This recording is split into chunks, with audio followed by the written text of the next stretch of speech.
தூய ஆவியின் பெயராலே ஆமேன்.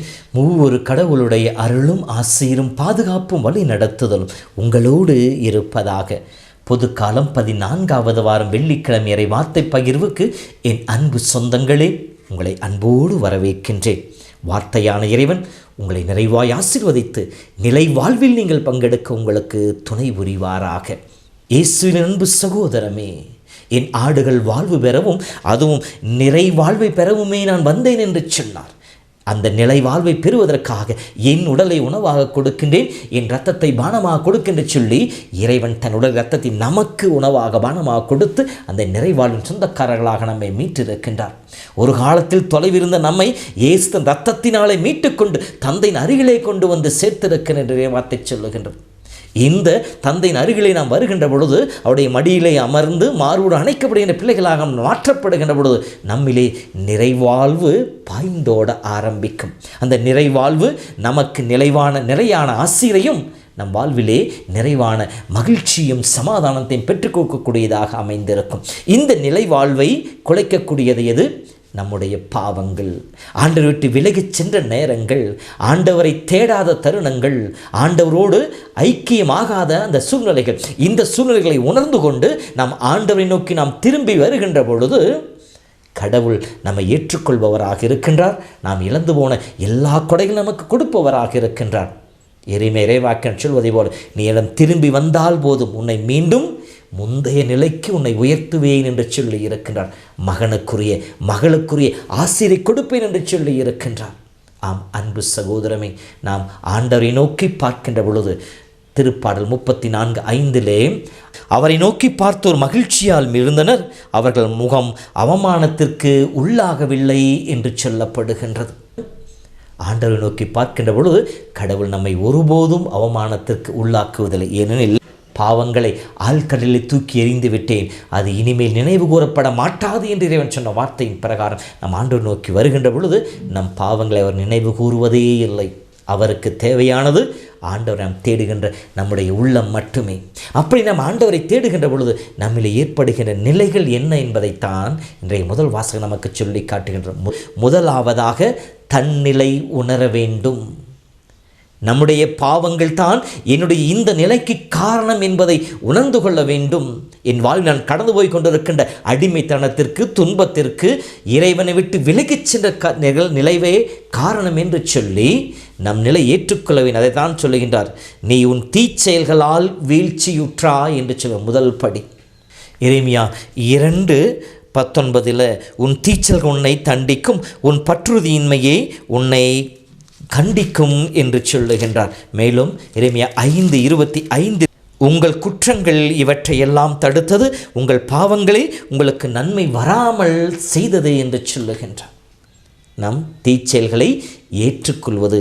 இரண்டாவதாக ஆண்டவரை நோக்கி திரும்பி பார்க்க வேண்டும். வெறுமனே நான் தவறு செய்துவிட்டேன், நான் குற்றம் புரிந்தேன் என்று சொல்லி நம் குற்ற உணர்விலே அமர்ந்திருக்க இறைவன் விரும்பவில்லை. மாறாக நாம் ஆண்டவரை நோக்கி பார்க்க வேண்டும். எனில் இறைவன் சொல்லியிருக்கின்ற அல்லவா, பாவிகள் அழிவதையா நான் விரும்புகின்றேன், அவர்கள் இறந்து போவதையா நான் விரும்புகின்றேன், அவர்கள் மனம் திரும்பி வாழ வேண்டும் என்பதல்லவா என்னுடைய விருப்பம் என்று சொல்லி இருக்கின்றாரே. அப்படின்றால் நாம் ஆண்டவரை நோக்கி பார்க்க வேண்டும்.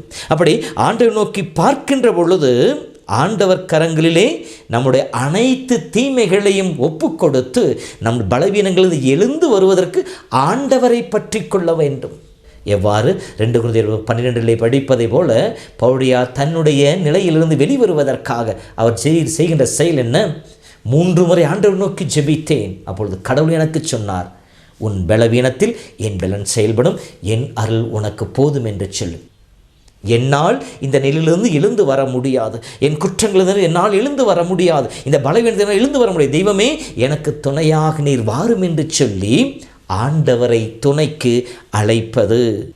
தீவினை அனைத்தையும் அகற்றியருளும், நன்மையானதை ஏற்றுக்கொள்ளும் என்று சொல்லி ஆண்டவர் கரங்களே நம் வாழ்வை திறந்து வைப்பது.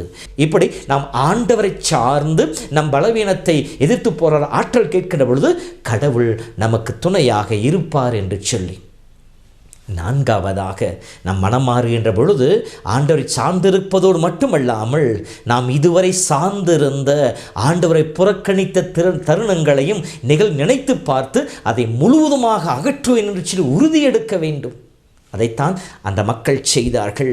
அசீரியர்களை நம்ப மாட்டோம், குதிரை மேல் ஏற மாட்டோம், எங்கள் கைவினை பொருள் நோக்கி எங்கள் கடவுள் என்று சொல்லி இனிமேல் சொல்ல மாட்டோம் என்று சொல்லி தங்களுடைய வேற்று தெய்வ வழிபாடுகளையும் தங்கள் பிறரை நம்பி சில நேரங்களையும் ஏற்றுக்கொண்டு அதை அறிக்கையிட்டு அதை விளக்குவதாக சொல்லுகின்றார்கள்.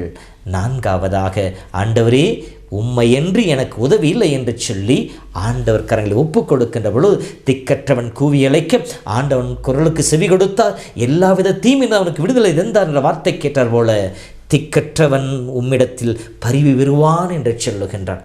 ஆக நாம் மனம் மாறிவிட்டோம் என்பதற்கான 4 படிநிலைகள். நான்காவதாக, தெய்வமே உம்மால் அன்றி என் வாழ்வில் அணுவும் அசையாது என்பதை தன் நிலை ஏற்றுக்கொண்டு ஆண்டவர் கரங்களை ஒப்புக் கொடுக்கின்ற பொழுது இதோ நைந்த நெஞ்சத்தாருக்கு அருகிலே ஆண்டு இருக்கின்ற வார்த்தைக்கு ஏற்றார் போல திருப்பாடல் 51:17 தாழ்வுற்று நொறுங்கி இதயத்தை இறைவன் ஒருபோதும் புறக்கணிப்பது என்ற வார்த்தைக்கு ஏற்றார் போல கடவுள் நம்மை ஒருபோதும் புறக்கணிக்க மாட்டார்.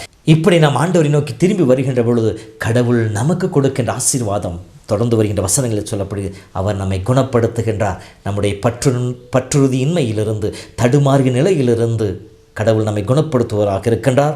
நம்மை அன்பு கூறுபவராக இருக்கின்றார்.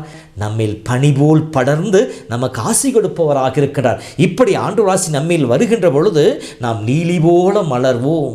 தூய்மையான இதயத்தோடு பரிசுத்தமான வாழ்பவர்களாக இருப்போம். அதே போல நாம் வேரூன்றி நிலைத்து நிற்போம். கிளைகள் விட்டு படர்ந்து பலன் கொடுக்கக்கூடிய வாழ்வாக நம்முடைய வாழ்வு இருக்கும் என்று சொல்லி இருக்கின்றார். மேலும் கடவுளுடைய நிலையிலே நாம் குடியிருப்பவர்களாக இருப்போம். அவருடைய பாதுகாப்பில் நாம் இருப்பவர்களாக இருப்போம். ஆண்டவர் என் சார்பாக இருக்கின்ற பொழுது, ஆண்டவர் எனக்கு துணையாக இருக்கின்ற பொழுது எவர் எனக்கு எதிராக எதை செய்துவிட முடியும் என்று பொருள் சொல்வதை போல ஆண்டவர் அடிச்சுவடுகளிலே நடப்பவர்களாக இருப்போம். அடுத்து நாம் தலைத்து வளர்ந்து ஓங்குவோம் மற்றும் நாம் செழிப்புடையவர்களாக வாழ்ந்து கொண்டிருப்போம் என்று சொல்லி கடவுள் கொடுக்கின்ற ஆசீர்வாதங்கள் பட்டியலிடப்பட்டிருக்கின்றன. ஆகவே அன்பு சகோதரமே, இதோ இந்த நாளிலே கடவுளை நாமும் திரும்பி பார்ப்போம். அருள் வேண்டுவோமா? ஆண்டவர் உங்களோடு இருப்பாராக. எல்லாம் வல்ல இறைவன் தந்தை, மகன், தூய ஆவியின் பெயராலே ஆமேன்.